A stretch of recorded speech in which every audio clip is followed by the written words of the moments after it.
CR101radio.com, podcasts, and more. Welcome to Out of the Question, a podcast that looks behind some common questions and uncovers the question behind the question while providing real solutions for biblical world and life view. Your host is Andrea Schwartz, a teacher and mentor and founder of the Chalcedon Teacher Training Institute. Thanks for joining me today.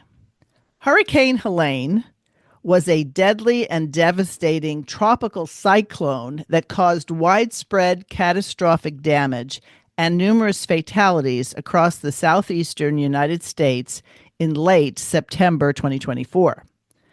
The video footage and photos of the devastation and the magnitude of the damage is really hard to fathom.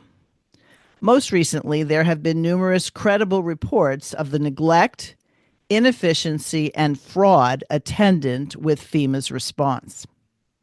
Today, I have with me Joseph Foreman, a Facebook friend who I have never actually met in person, who is someone who lived in and through this disaster, but did much more than just complain about the misfortune and his own situation. He actually applied Christian charity without asking anyone's permission to do so. Joseph, thanks for joining me today. Well, thanks for asking. All right, before we get into the events of last year, share with my audience who you are, the worldview you operate within, and your family's unique calling and situation that enabled you to operate in real time to help real people.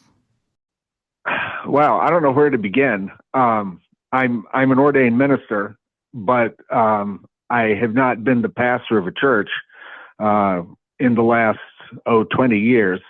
When we moved to this area, I was moving back to my hometown, Montreat, North Carolina, and we have a family of 8. They were mostly homeschooled, and we have been since we came back. I did everything from teach at a local high school to teach at Montreat College for about 4 or 5 years. And at that point, our 8 children were getting old enough. And my wife, Ann, is a brilliantly self-taught chef with photographic memory when it comes to food and a perfect palate. I mean, I've noticed over the years that she had those things. She would always get Christmas presents and birthday presents being cookbooks, and then the kids started competing and family members started competing to see who could make him the hairiest technical cookbook. And I noticed she would have them read within about 2-3 days. She actually read a cookbook? Oh, she can. Wow. Yes, I know. And so all of a sudden I stopped because in college she was not particularly academic. She comes from a very academic family. Her father is Ed Clowney of Westminster Seminary. Her brother is Peter Jones of Escondido, and her sister is Rebecca Jones. So I mean, it's a very academic family, and they all said, "Well, and you'll just be a good mom." This is back in the '60s. You'll just be a good mom. Well, it turns out she is. She's an awesome mom. 8 kids, really excellent. However, I noticed since I went through college with her, and it's true, I mean, just the academic stuff in college wasn't her cup of tea. But I was noticing something going on here, which was anomalous. And so I just asked her, I said, "Do you actually know what you're reading, or are you just skimming through?" She scornfully said, "Ask me any question." So I did. And I went through 2 or 3 books. She could cite pages. And what it turned out was when she sees an ingredient, she can taste it. And when she sees them in groups, she can taste what the modified effect of the whole group would be. She can catalog that. And I suddenly said, "You know what? You've been kind of put down in these rarefied academic circles, but you've got everything a scholar has. It's just you're not interested in the things scholars are interested in. Food is your thing, and when it comes to food, you can do everything that a Class A professor in any university can do." So in about 2007, I left teaching at the college, and we started a business of her catering. The end result of that was that I started a coffee shop because I wanted an outreach ministry to the sorts of people who come into coffee shops.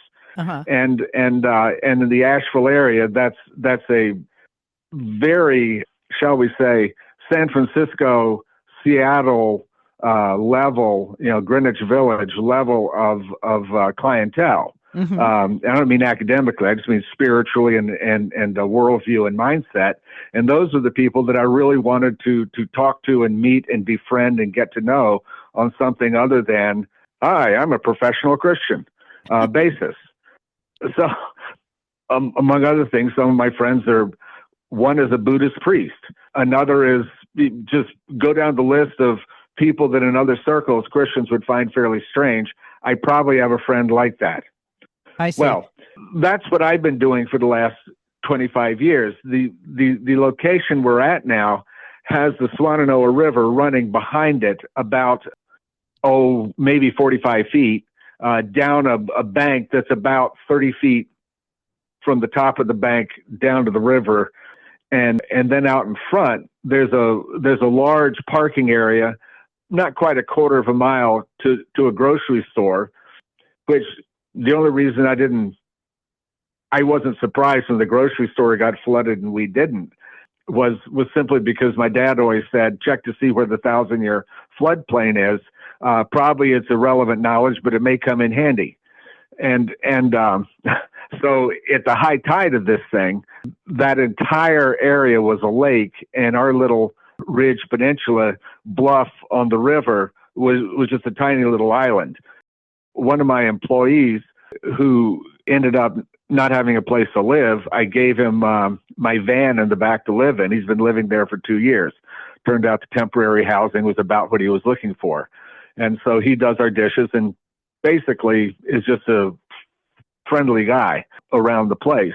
Okay. But he was there that night, and I told him, I said, if the water comes up 15 feet, the current will go straight, because if it were to bend and come here, this whole bluff and everything on it would be washed away. I said, but don't worry, it will go straight. There's a floodplain over there, about another quarter of a mile on that side. And sure enough, it came up 27 feet and came within about 3 or 4 feet of the top of the bank in our parking area and the slab of our building that we're in. However, it stopped at that point, but he was definitely praying that I would be right. Right. And your father would be right, that your father would be right. Yes, exactly.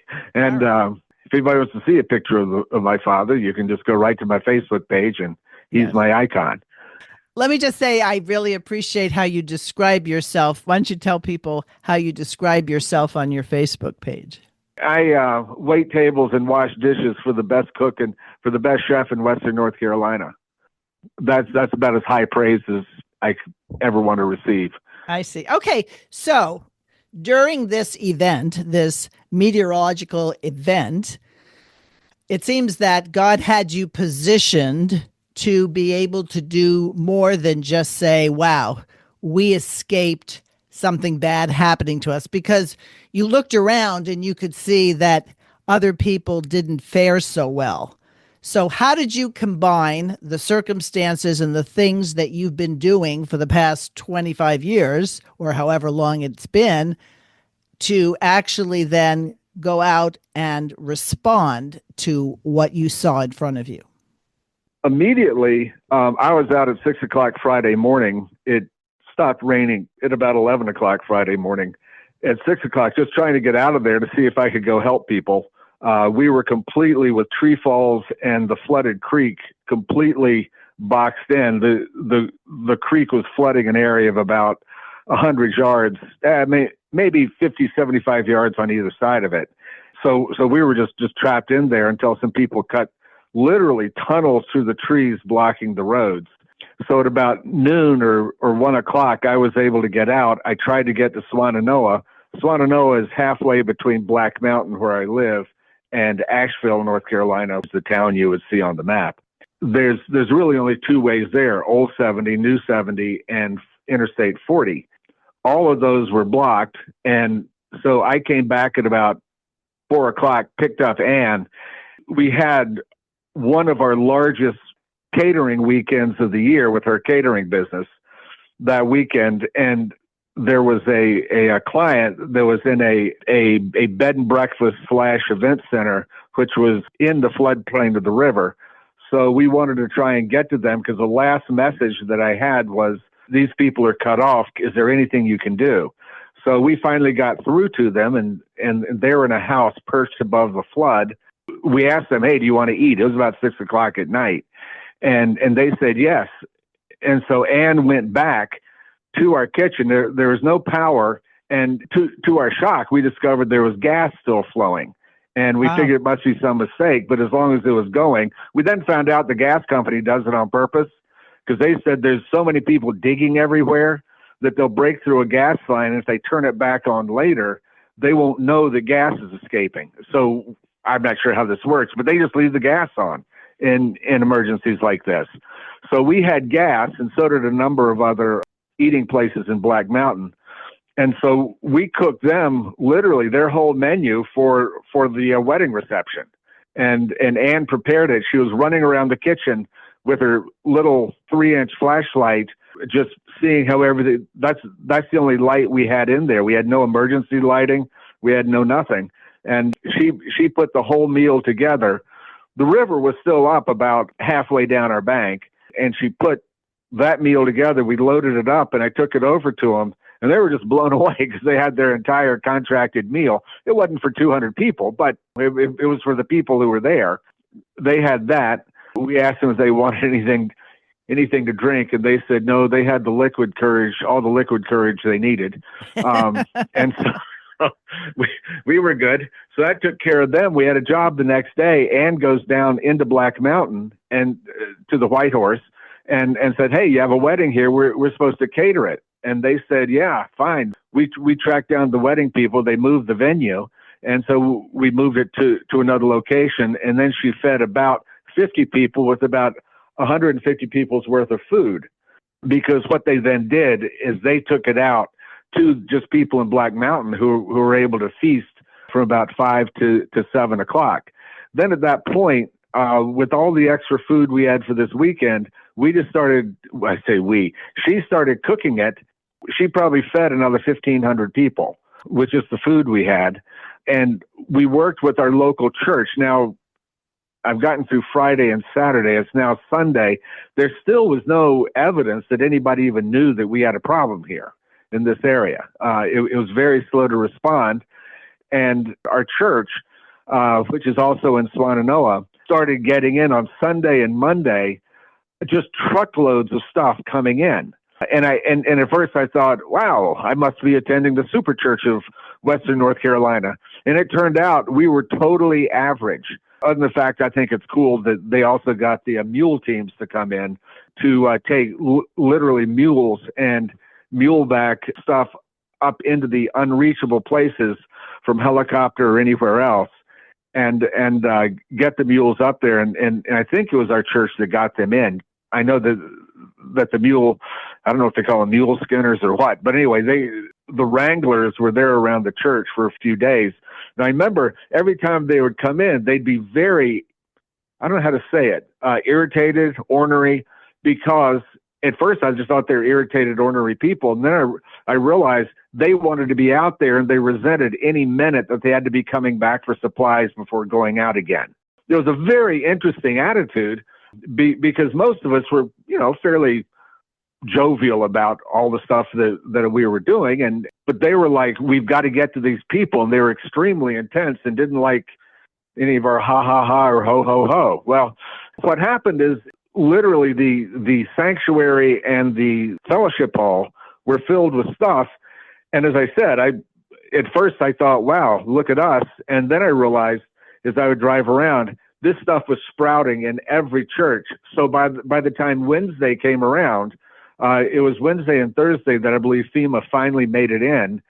By the way, the Canadian version of FEMA was there, and they were telephone line people. They were there on Saturday after the crisis and working on, there was not a power line that was up, as near as I could tell, anywhere I went in the county.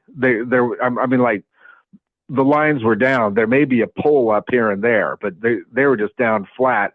And they were there. They figured out how to get there. They were putting up lines madly as fast as they could from dawn to dusk.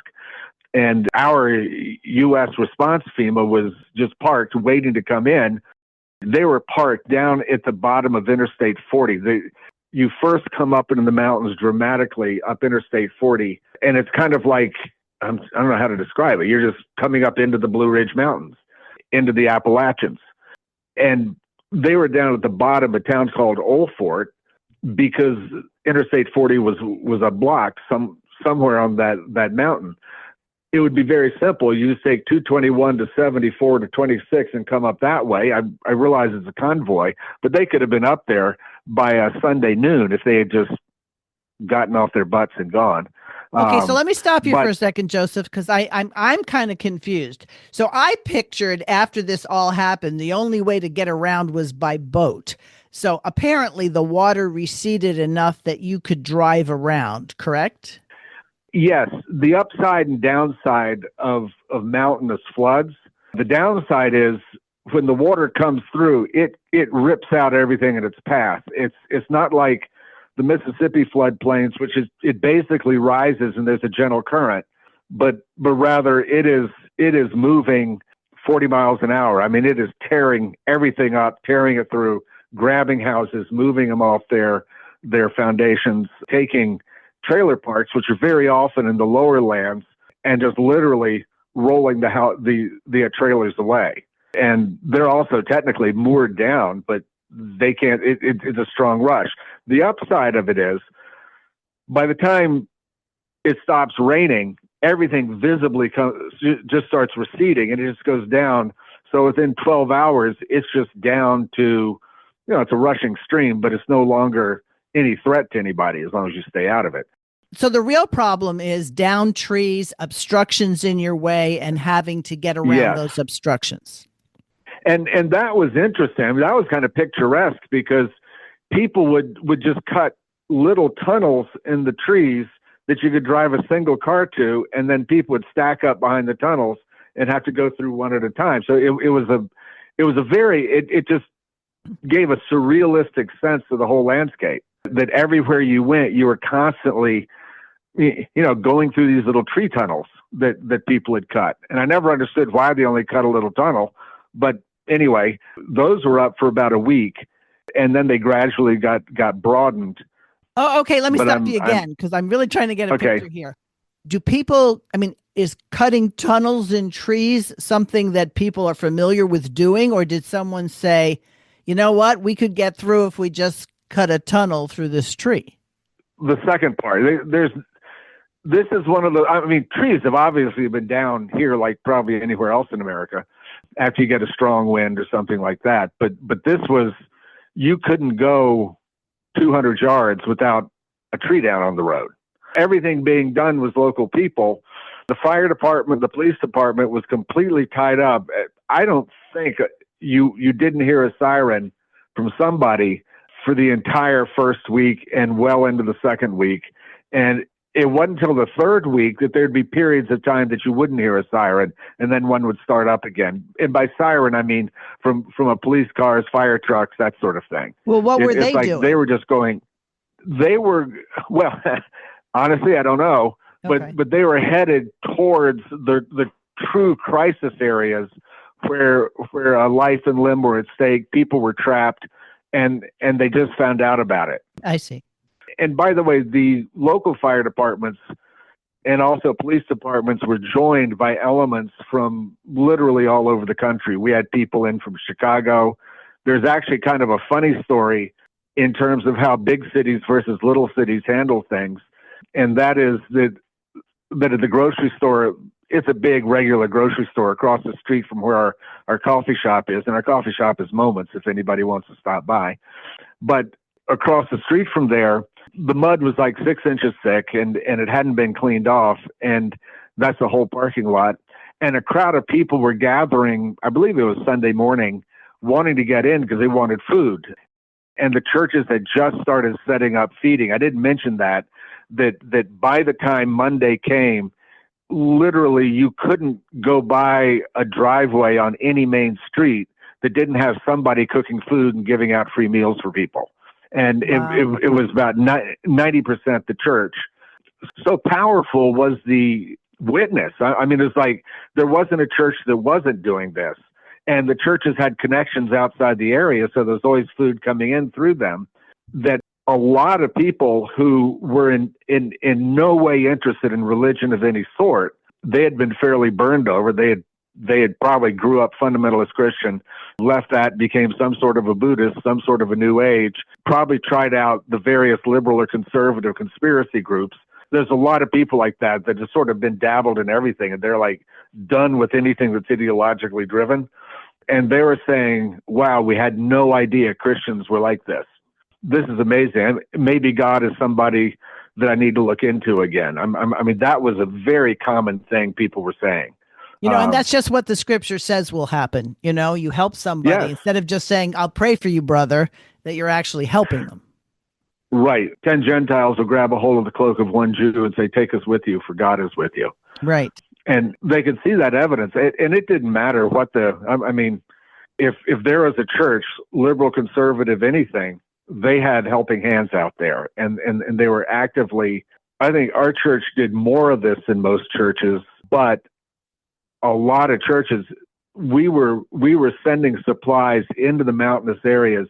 If you want to picture Western North Carolina, Buncombe County is the county that's right in the middle of Western North Carolina. That's where Asheville is, Asheville, North Carolina. And around it are a string of what I call border counties. I don't know if anybody else does, but they're just single counties between Buncombe County and the Virginia, Tennessee, and Georgia borders. South Carolina too. So it borders all those states. And those mountains are the real Little Abner. Well, I mean, not anymore, but back in the day, back when, I don't know how old you are, but back when I was a kid, right. And I grew up in this area. I mean, it was genuinely that kind of hard pressed communities, but in the intervening time, a lot of people wanting to get away from civilization and from all the stuff that cities represent has started communes, community projects. They've just moved out there to run their family farm, things like that. So it's not just that a sort of indigenous mountain people, but those are the areas out there. And we were sending regularly every day of about 10 or 15 van loads out into those areas, plugging into the churches out there and finding out where these could best be used.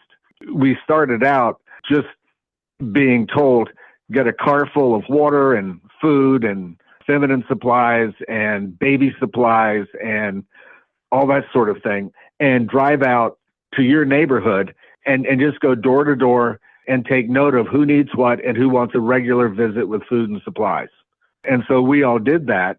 And within probably a week or two, all those people around us in our church area were fairly well taken care of. But I mean, long before that, we were sending people out into the hinterlands. I have one or two stories that are actually funny stories from that, and also a lot of really grim stories that came out of that. One that there was a lighter story is there were two old men, 70, 80 years old, who lived up this single road and just two houses up there. And that was all that was left of their family and upbringing. And when they woke up in the morning, everything was washed out completely. And they just thought the end of the world had come. Well, one of them thought it was the rapture, and was convinced that he had been left behind. And he was absolutely devastated. The other one didn't think it was a rapture, but thought that the world had ended. So they got two inner tubes that they had, what do you call it? The one of them, when their grandkids would visit, they'd go tubing on the river down the hill. And so they got those and couldn't take much with them. So the one who wasn't waiting for the rapture corded together of about 15 six-packs. And they went down to the river and just hopped into the river and paddled down the river. Well, fortunately, it was fairly temperate weather, so they didn't die of hypothermia. But they were on the river for about 22 hours, and the one waiting for the rapture figured he'd been left behind, so that means he can't be saved. So he enjoyed the first beer he's ever had in his life. Oh, how well, funny. By the time they got down to Irwin, which would mean they had fed into the Nolichucky, they got fished out by the, and by the way, the flooding in Irwin flooded out the entire first floor of their hospital. That's how high up it came. So, I mean, it was a hard hit area too. I believe it's the home of the Clinchfield Railroad of the Southern or something like that, or at least it was. But other than that, it's also snake handling country for those of you who have heard of that. They got fished out, and the firemen are trying to talk this guy into saying, "Hey, the rapture hasn't come." And one of them said, "Look, I'm a preacher, and if the rapture came," and the guy just interrupts him and says, "You're exactly the people who would be left behind, you hypocrites." And the guy says, "You calling me a hypocrite? You got left behind too." Anyway, they finally sorted it all out. As I say, that was one of the funnier, happier stories. But I had a friend who came into Moments about 5 weeks afterwards, and I said, "Man, you have lost weight. What happened?" He says, "Well, I just got out of the hospital. A mudslide had hit his house and slammed it down, and he had been knocked out of the house and was pinned in a pine tree. It had about 38 broken bones and was just pinned there. His neighbors came by from the other side of the river. This is down Highway 9, if anybody's familiar with the area. He was caught in a pine tree. There was another mudslide of the main branch coming down, and he literally watched the mudslide rumbling down within 5 or 10 feet of him, but it didn't take his tree out. So that's the only reason he survived. His neighbor comes and hooks him into a sling and personally walks him across the still flooded river to a field. He gets picked up by a chopper and gets taken to Mission Hospital. The quote unquote friend then goes back. Apparently the friend was a serious drug addict and starts going through the remains of his house and finds all of his credit cards. So the guy comes to in the hospital and discovered that the man who saved his life has now run up about a $5,000 or $10,000 bill on the credit cards. Oh my! And so he was in the very awkward position of having to put the man who saved his life behind bars for theft. And I thought, you just don't anticipate having to do things like this. So you're just going through life under normal circumstances. Right. Let me just add here, and I'll let you continue with other stories, but I found out about what you were doing through a Facebook post of a mutual friend, and he started a fundraiser for people to help give you guys the resources to have supplies to keep going. How did that end up turning out? Did you get a good response? For us, yes, we did get a good response, and we got enough to tide us through. The coffee shop could open, which is more than all but about 4 or 5 businesses in Swannanoa could say. Most of them were in the lowlands and just were completely flooded up 10 feet high. We could open, but there are a number of things we had to set up, like getting a water supply so that we would have clean water, and then the health department would not approve of water that had been was tested by the state every day. It had to be a particularly sourced water. We finally got that kind of water. It had to be transported to the shop. So we were finally able to get open within about 3.5, 4 weeks. Again, going through all the red tape of the health department. I mean, everybody's drinking this water, and if all we did was just give the water away, then there'd be no problem. But if you sell the water somehow, like in coffee, you can't do that, apparently. So it was all potable water. So I then had to buy a truck, and I was able to get a very nice Ford F-150 for about $2,500. It was very nice having a truck. And then I was also able to haul things for people, but I was also able to haul the water to feed our water tanks so that we could wash our dishes. That's the big use of the water, mop our floors, and actually have potable water for people to be able to drink. So we hooked it in there, and a lot of that was done for us for free by our local help in our church and volunteers. But then just being able to pay to be able to put people back to work so they could have an income stream, and the business really has just barely begun to pick up just now. So it's kind of tided us through. It helped us get over the worst part of it when they were just expenses, which we had to, my landlord trying to collect, for instance. and he was in Europe the whole time. And Interesting. And I just told him, I said, you know what? We don't have any income stream, and you haven't been here to do anything other than say, pay me my money. And you're right. Maybe you could evict us.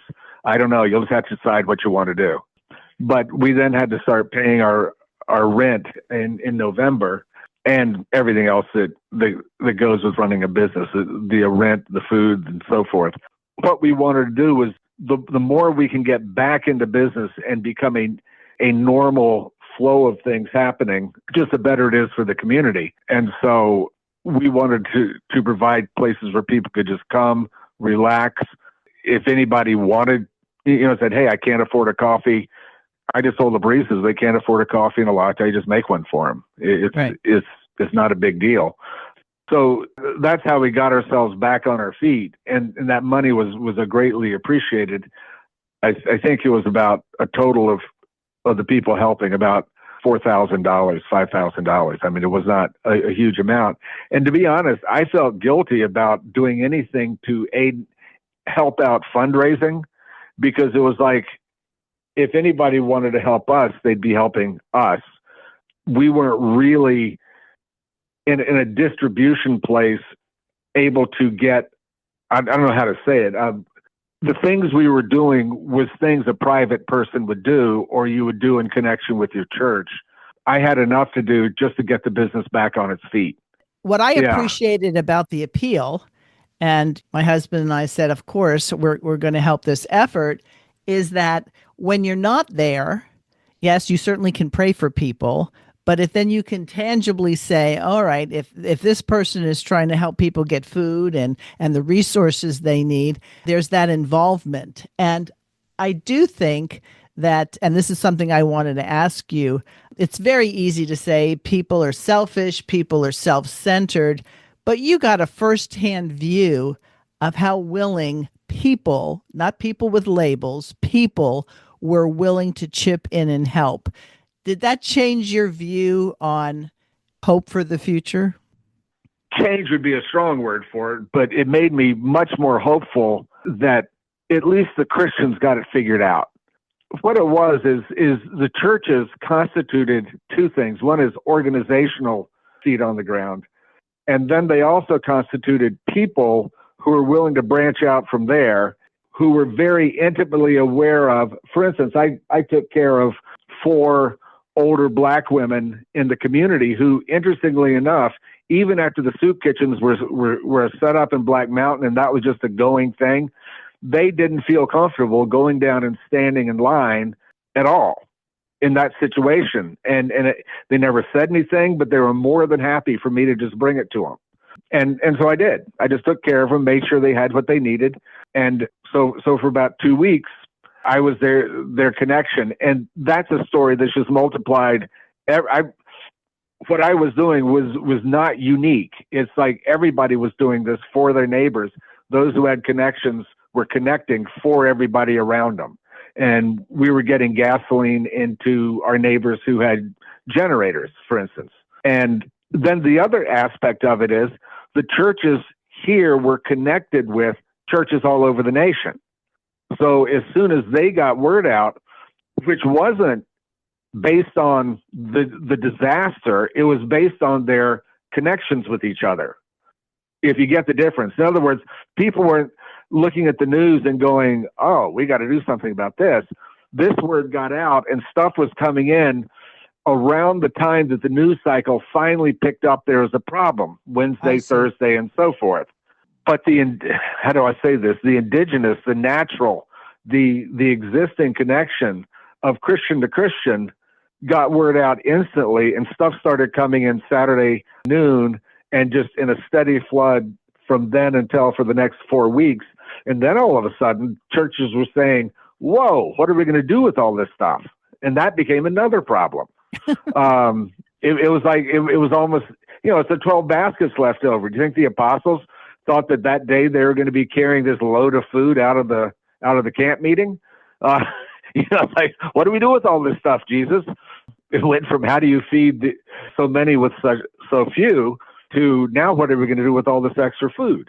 It was that kind of a situation to where all sorts of people wanted to help. A lot of people would call, and so what I did is just got the people who were deploying people out there in touch with those who were deploying them. And we had 4 or 5 people in our church that were just outstanding. What would you call them? Center mids if it was a soccer team, just distributors. They just understood how to network and how to get stuff out there and who to call when there was a problem. You know, these gifts I never knew they had. And yet all of a sudden they're wheeling and dealing and just making it happen. It was so gratifying. Yes, it really made me feel like we're in much better shape than I think a lot of doomsday people like I used to be. Let me just say this. It's so easy, especially if you spend any time on social media, to see people just arguing theology. You're right, I'm wrong, or I'm right and you're wrong, and whatever it is. But when the rubber met the road, you didn't have people saying, oh, do you believe in infant baptism? Okay, then I can't work with you. Or do you believe in children receive, in other words, it became, what are we supposed to do based on who we are as Christians? And I think events like this help advance the kingdom because we move it outside of our head and debating and get it into real life situations. My wife's in the other room. I just heard her say amen. I'm a survivor of Operation Rescue back in the day, and we saw the exact same thing there, that when you get into a jail cell with Catholics, Pentecostals, Wisconsin-centered Lutherans, good old Orthodox Presbyterians, all of a sudden, it's not even all of a sudden, we're just worshiping God. And it's a whole different atmosphere. And even the theological debates that took place were constructive. It was very helpful. And I don't know that anybody got their mind changed particularly, but everybody got an understanding of what the faith is all about. What's valuable about what you have to offer, Joseph, is that you were there. It's so easy to abstract this. This is what you should do or not. If you had to say what people who were affected by this adversely, were they expecting the state to come in and help them? And then when they weren't there, they didn't know what they were going to do? Or did they respond to the fact that, wow, somebody who isn't official, who isn't getting paid to do this, is helping us? Did it sort of break people from that? Yes. In fact, one of the really interesting things, as you know, I spend a lot of time with very left-wing liberals who are still idealistic. They're young. I didn't find anybody who appreciated what the state was doing, not even trying to make the best of it. They're trying. And so I used it as an opportunity just to share with people what matters is that we are together doing everything that you just said. And as soon as you try to organize into state level response, you end up really with a sitting duck for corruption. You bring in, just like we did. I don't think that the FEMA people up near the top were particularly, the conspiracy FEMA stuff. It wasn't that. It's like in peacetime, you put your incompetent people in charge of the army because you don't really need the army. But when wartime comes around, you look for your Bradleys and your people who actually know what to do with a military court. And I think FEMA is very similar, that it's a place where basically incompetent people are put who are very susceptible to power tripping, and the disaster response rules, which are pretty harsh, they come in thinking that you don't have to know what the situation is. You just come in, you commandeer stuff.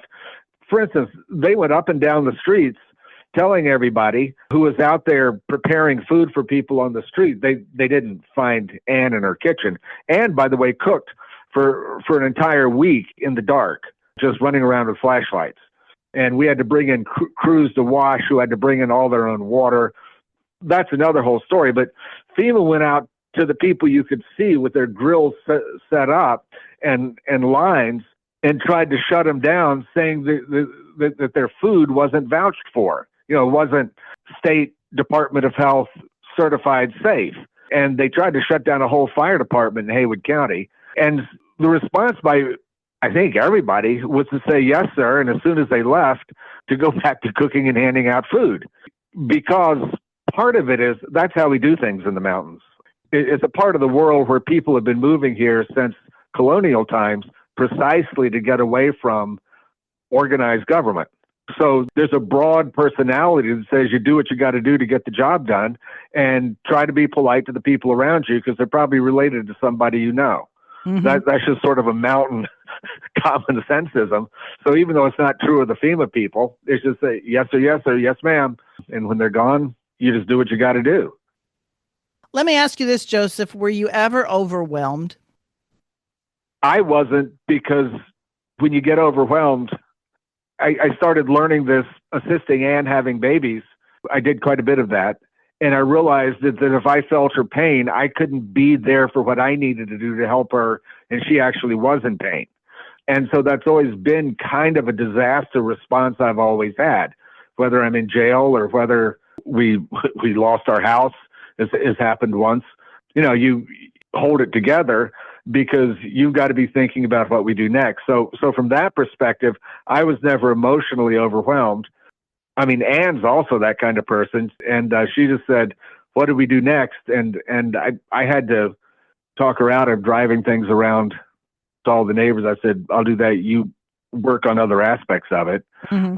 One of the responses that I kept running into was people who were afraid for their children, didn't want to go out and hand out food with their children because they somehow afraid of what the response was going to be or something. And that was something I didn't understand, because I would just encourage, if everybody says, what do I do with my kids? How can I help them grow up? And to be Christian. And I would say, well, find your nearest soup kitchen and get them involved. You get involved. Hand out blankets on the street in the winter. That was one of the things that changed my oldest son's life. As a 6-year-old, he saw this thing of freezing people on the news when we lived in Philadelphia. And he said, Dad, this is terrible. We ought to do something. I said, what would you like to do? You like to take blankets? So we went out and bought blankets and took them downtown one night. And by the way, that actually was a dangerous thing to do with your kid. But so I couldn't see how Christians, I mean, they all did the right thing. Okay. This is not a criticism. It's just, we need to realize that this is what our kids need to be involved with and to see firsthand, and at the very least to see you involved in it. But certainly it's the sort of thing that you can take them with you. Just for example, if your kids go up to the house and knock on the door, it's considerably less threatening to the people who are inside. Yes. And if you're sitting there afraid of the people inside, believe me, they're more afraid of us. Because, you know, there's a disaster. They truly are overwhelmed. And so it's just a way of being able to break things down. And I found the kids that actually got involved and the parents got them involved, that really changed the lives of the kids, the families, the youth groups. The 2 established colleges in the area sent all their kids home because all the parents were terrified and wanted them out of there. And so it took away some of the most helpful people that there could have been involved. Whereas there's this one little Christian college that has probably about 100 kids going to it. It's sort of a homeschool college for homeschool kids. I hire some of them to work for me. And they set up this thing that turned into this huge relief medical clinic and everything else. And one of them had a drone and was flying. He got his footage on CNN and all that kind of stuff. But his drone was able to go up and just find things or confirm that everything was in a particular area, there wasn't anybody there in need, and then go on to another area. He was able to fly the drone and just move and take care of just methodically about square mile areas so they could be sure they got everybody. But that college kept their kids there, and the kids became instrumental in everything that needed to be doing in a disaster. We're going to close this up because I promised you I'd keep it to about an hour. And you told me you didn't think you had a lot to say. Well, I think we've both proved you wrong. We could keep talking about things that you experienced, but getting back to who you are and how you view the world in terms of what God requires of you, clearly looking at the photos, and I'm sure living through it, you have to say, this is not blessing, this is judgment. And yeah, we know that there's ample reason, if you look at the Word of God, as to things that are happening all over our nation, let alone the world, that are not in conformity with God's word. However, it sounds to me that Romans 8:28 was very operationally visible, that God worked all Yes. things together for the good because the church shined. Let's forget about all the things that we could criticize individual churches for. But as you at least intimated, the people who were helped, who were joining the help, had a different view of what it means to be a Christian. Talk a little bit about that in terms of how your worldview gave you the strength, impetus, and know-how to do what you did. Well, I'm Reformed. I'm a Calvinist, and so there was never a doubt in my mind, in my wife's mind, in our family's mind, that God had everything completely under control, and that would include if something happened to any one of us and we were to die or be injured, we knew that no matter where we were, what we were doing, or the way I like to put it is if you end up in a hospital, you know that God has a hospital ministry for you. That there are people all up and down the hall that need you to come in and pray with them. And the only way he's going to get you there is by breaking your leg or something like that. That wouldn't get you in a hospital, but you know what I mean. No, I understand exactly. That we wouldn't be there to be visited. We would be there to visit because that's the best way to get in. If you get thrown into jail, then that's the best way to start a prison ministry. And I spent a good chunk of my life in jail.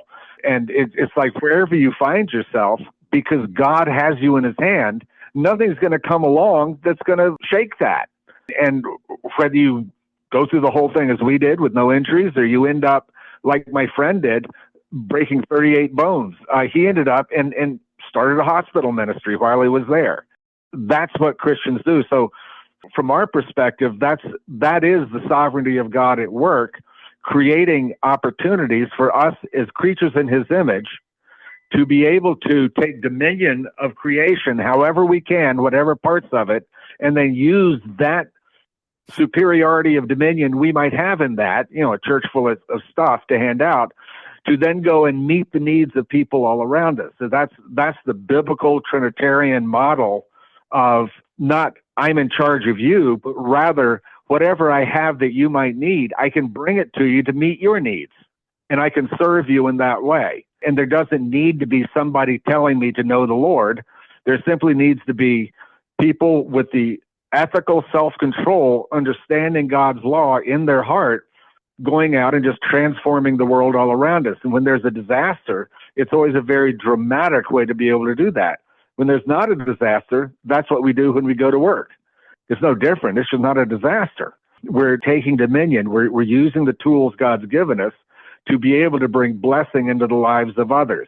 I tell all of my baristas, even the ones who are in no way Christian, they're incredibly hostile. You would say they're woke, and tell them our model for taking care of people is Jesus Christ, because he's somebody who met people where they were and ministered to their needs. And that's what we're going to do as baristas. That's what we do as a coffee shop. And at first they're kind of bristly. And I said, no, we're not Baptist ministers who are having a tent meeting. We want to be like Jesus, to receive people as we would like to be received, and to receive people and find out what their needs are and meet them. That's what we're here for. And it's a whole different way that they've never heard anything really positive about Jesus or Christians. And it sort of takes them by surprise. But whether it's in a peacetime setting or in a full war setting where the world has just come to an end, as those two guys up the creek said, right. That our job is to use whatever ability, whatever preference, whatever power, whatever status, whatever thing God has put into our hands, even if it's the jawbone of an ass, to go down and do what needs to be done with the gifts as we have, 5 loaves and 7 fishes, approach to life. Joseph, it seems to me how you prepare to do that is to take every word that comes from God, which is the words of Scripture, and seek to apply it.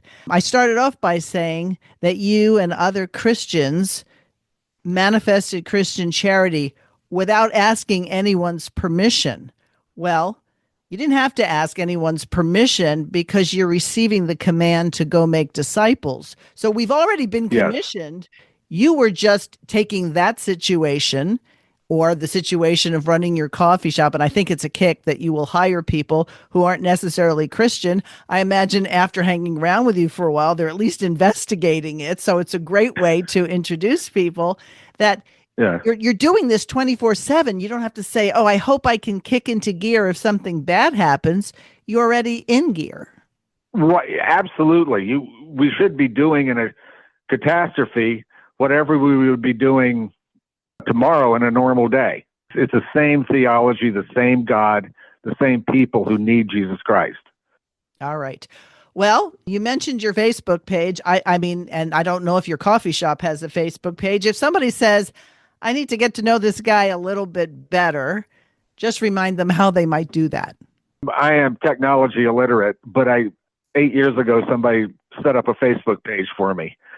Unfortunately, you won't find a whole lot in there about what a happy, friendly family I am, but you will find a lot of my ideas in there because I just use it to talk ideas, to talk the kingdom. What's kingdom talk?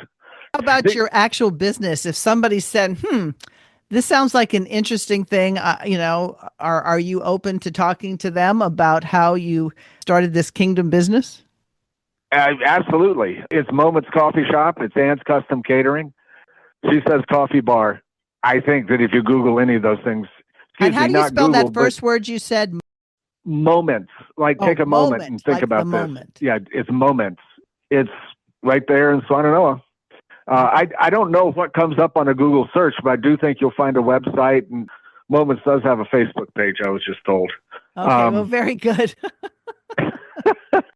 But can I just say one more small thing? Oh, absolutely. You know, we live in a world of locks and keys, and we're very careful. In fact, one of the illustrations of why people want to close the border is because you wouldn't leave your house unlocked. You know, I mean, we're very careful, and we spend our whole lives careful to protect our things. And what struck me is I'm driving up and down really just miles and miles of roads that literally the houses have everything that was in them stripped out and just dumped in a pile next to the roads. And the piles were so high you couldn't see over them as you drive past to even see the houses they came out of. And just the roads are just lined with the stuff that millions of dollars were spent protecting. And here it is out on the street corner. And the other funny thing is there's nobody tempted to steal any of it. It's like that was your life. And it's like on the one hand, there's a tragedy, but I would just encourage people, don't wait until your stuff is flooded and piled out on the edge of the road. Don't wait for then to assess, who am I in Christ? What is it he's called me to? What of this stuff do I need? What use is being made of it for God's kingdom? I'm not sure how to apply it in someone else's life, but it just struck me that here we were. And another totally arcane point is the name of the hurricane was Helene.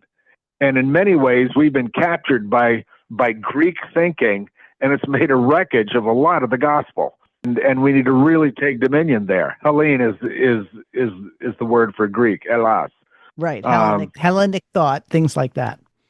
Right, Hellenic thought, and it just struck me that there's a lot of work we need to do as scholars, as people, as thinkers, as people living in the moment, and just taking dominion of all creation. So there you have it. I don't have much negative material on how bad FEMA was.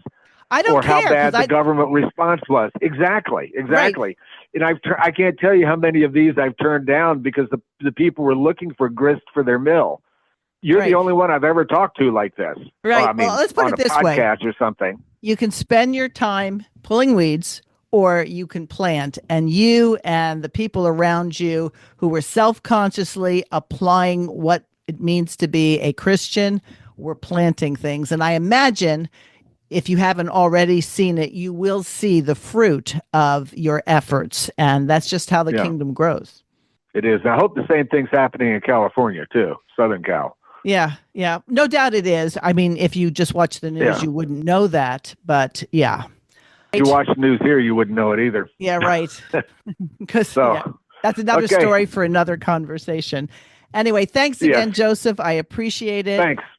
For those of you who have tuned in, if you want to comment on this, or you just want to talk about or ask us to talk about things you'd like to talk about, Out of the Question podcast at gmail.com is how you reach us. And we'll talk to you next time.